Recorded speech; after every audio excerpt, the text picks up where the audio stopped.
जय जय सिया राम मित्रों। आज के इस वीडियो में हम लोग जानेंगे कि हमारे जो 7 महान सप्तऋषि हैं वो कौन है। हालांकि इसमें थोड़ा अंतर भी होता है। कुछ वेदों में, पुराणों के हिसाब से, महाभारत में कुछ नामों में अंतर होता है। तो वो भी आज हम लोग जानेंगे कि कौन से नाम वेद में है, उसमें क्या चेंजेज है, साथ ही साथ पुराणों में क्या अंतर है और महाभारत में क्या अंतर आता है इन नामों में। उसके साथ साथ ये हमारे जो 7 महान सप्तऋषि हैं उनके बारे में जानेंगे कि ये कौन है, उनके माता पिता कौन है, उन्होंने कौन से श्लोक की रचना की, कौन से ग्रंथ की रचना की, उनका क्या प्रमुख जो है संकलन रहा। ये सारी चीजें अगले कुछ मिनट में हम लोग समझेंगे मित्रों। तो मित्रों, ऋग्वेद में लगभग 1000 सूक्त है, यानी लगभग 10,000 जो है मंत्र हैं।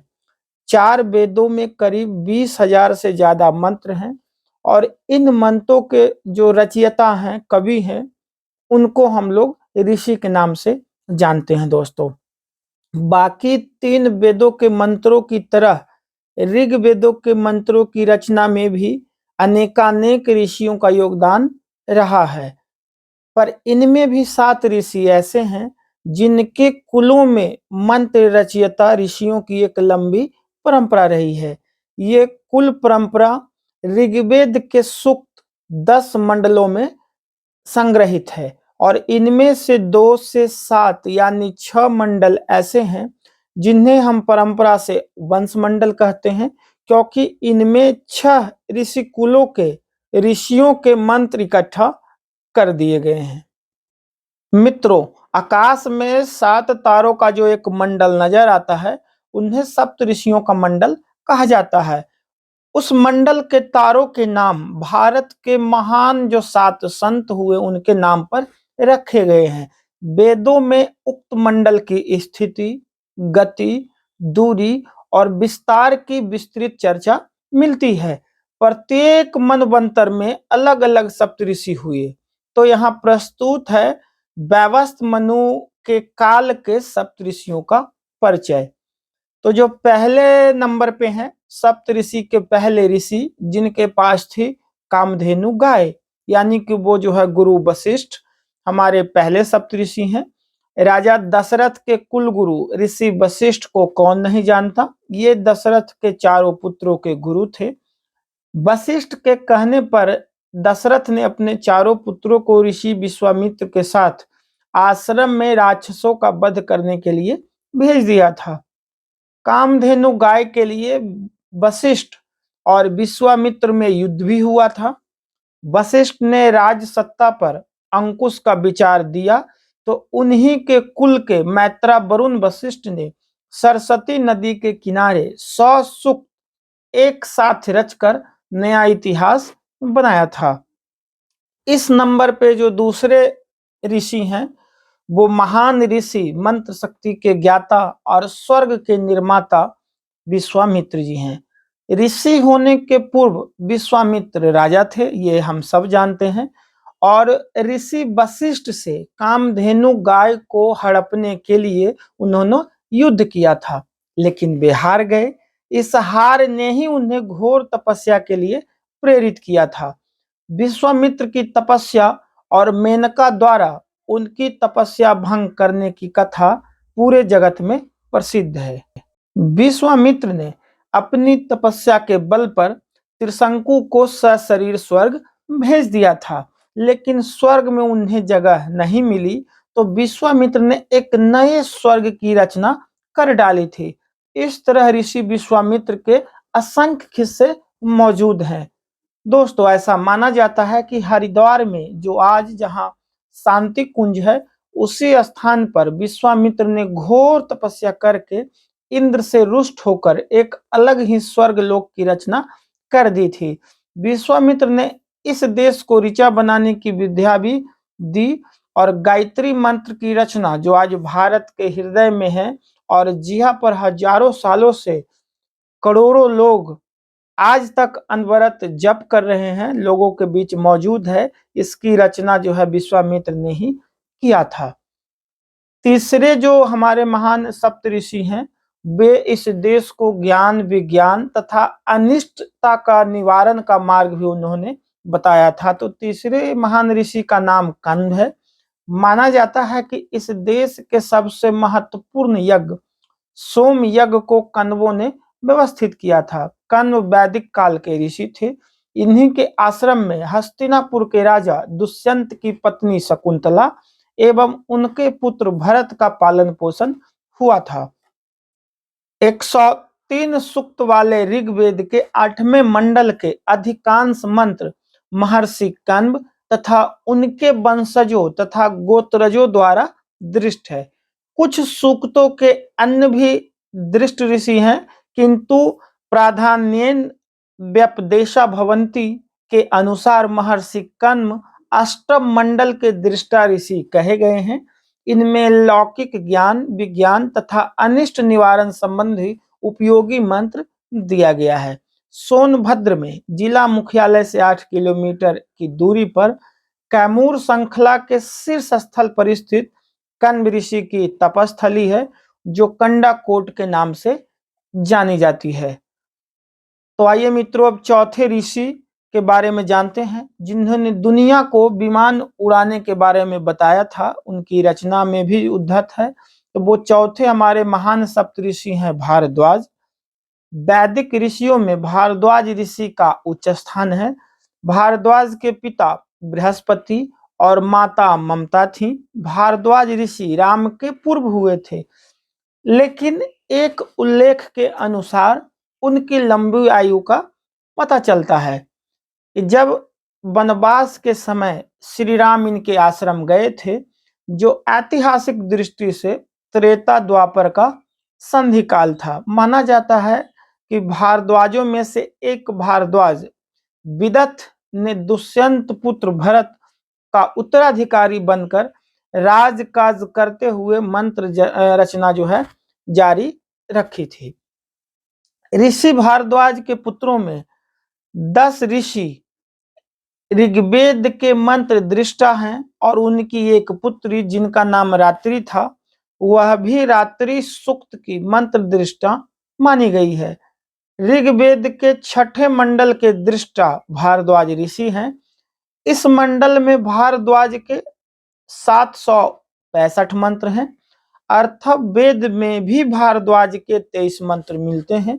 भारद्वाज स्मृति एवं भारद्वाज संहिता के रचनाकार भी ऋषि भारद्वाज ही थे। मित्रों, ऋषि भारद्वाज ने यंत्र सर्वस्व नामक बृहत ग्रंथ की रचना की थी। इस ग्रंथ का कुछ भाग स्वामी ब्रह्मा मुनि ने विमान शास्त्र के नाम से प्रकाशित कराया है। इस ग्रंथ में उच्च और निम्न स्तर पर विचरने वाले विमानों के लिए विविध धातुओं के निर्माण का वर्णन मिलता है। मित्रों, तो अब आइए जानते हमारे 5वें महान ऋषि सप्तऋषि, जिनका नाम अत्रि है।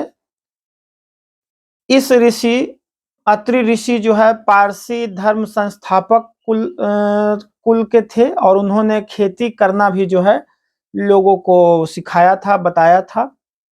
ऋग्वेद के 5म मंडल के दृष्टा महर्षि अत्रि जो है ब्रह्मा के पुत्र, सोम के पिता और कर्दम प्रजापति व देवहूत की पुत्री अनुसुईया के पति थे। जैसा आप जानते हैं कहानी कि अत्रि जब बाहर गए थे, तब त्रिदेव यानी ब्रह्मा, विष्णु, महेश अनुसुईया के घर ब्राह्मण के भेष में भिक्षा मांगने लगे और अनुसुईया से कहा कि जब आप अपने संपूर्ण वस्त्र उतार देगी तभी हम भिक्षा स्वीकार करेंगे।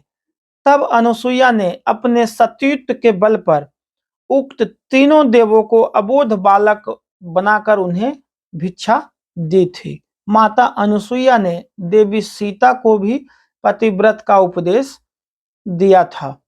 अत्रि ऋषि ने इस देश में कृषि के विकास में पृथु और ऋषभ की तरह योगदान दिया था। मित्रों, अत्रि लोग ही सिंधु पार करके पारस चले गए थे, जो आज का ईरान है, जहां उन्होंने यज्ञ का प्रचार किया था। अत्रियों के कारण ही अग्नि पूजकों के धर्म पारसी धर्म का सूत्रपात हुआ था। अत्रि ऋषि का आश्रम चित्रकूट में था। मान्यता है कि अत्रि दंपति की तपस्या और त्रिदेवों की प्रसन्नता के फलस्वरूप विष्णु के अंश से महायोगी दत्तात्रेय, ब्रह्मा के अंश से चंद्रमा और शंकर के अंश से महामुनि दुर्वासा महर्षि अत्रि एवं देवी अनुसुईया के पुत्र के रूप में जन्म लिए थे। ऋषि अत्रि पर अश्विनी कुमारों की भी विशेष कृपा थी मित्रों। तो अब आइए जानते हैं छठे ऋषि के बारे में, जो हमारे सप्त ऋषि में छठे नंबर पर है। उनका नाम वामदेव। छठे ऋषि वामदेव शास्त्रीय संगीत के भी रचनाकार माने जाते हैं। ऋषि वामदेव ने इस देश को सामगान अर्थात संगीत दिया।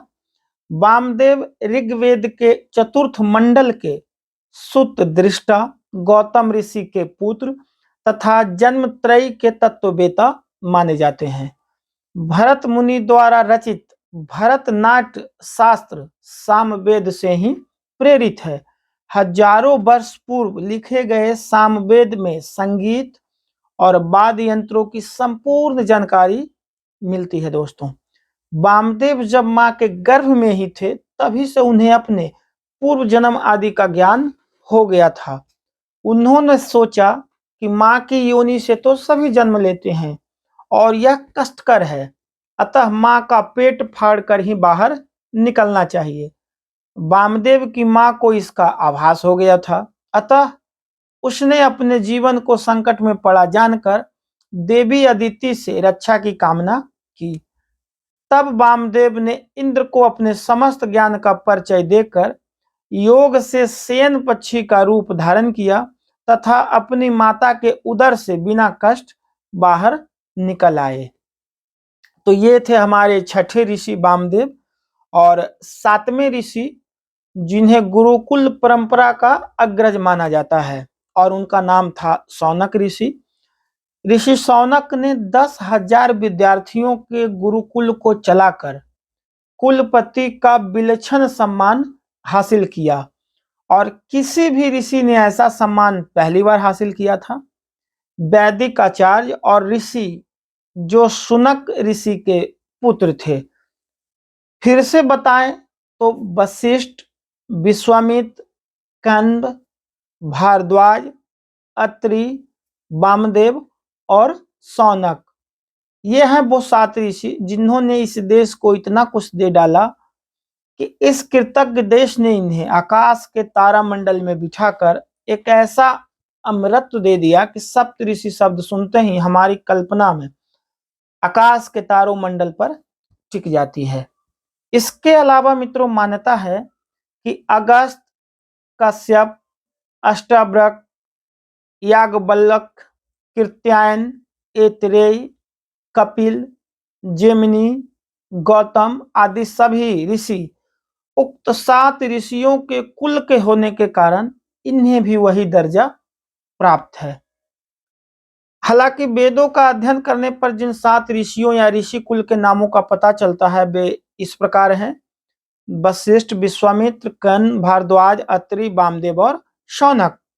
पुराणों में सप्त ऋषि के नाम पर भिन्न भिन्न नामावली मिलती है।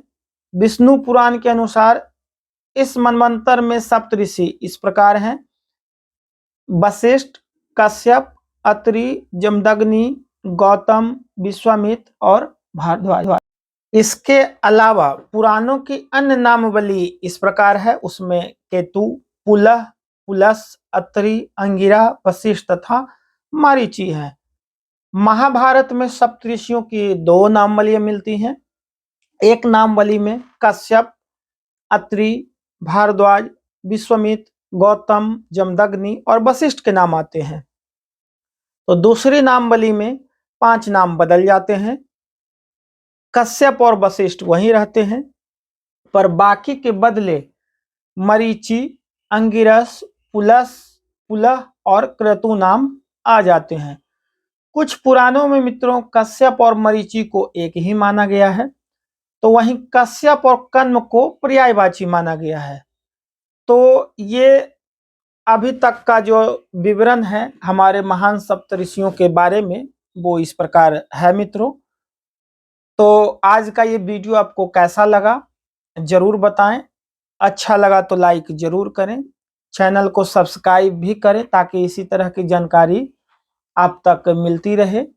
और हो सके तो इस वीडियो को शेयर करें, जितने भी सनातन प्रेमी हैं अपने दूसरे ग्रुप में, परिवार को, मित्र को, समाज को, क्योंकि ऐसी जानकारियां बहुत कम है लोगों के पास और लोगों को ये जानकारी आज के समय होनी चाहिए मित्रों।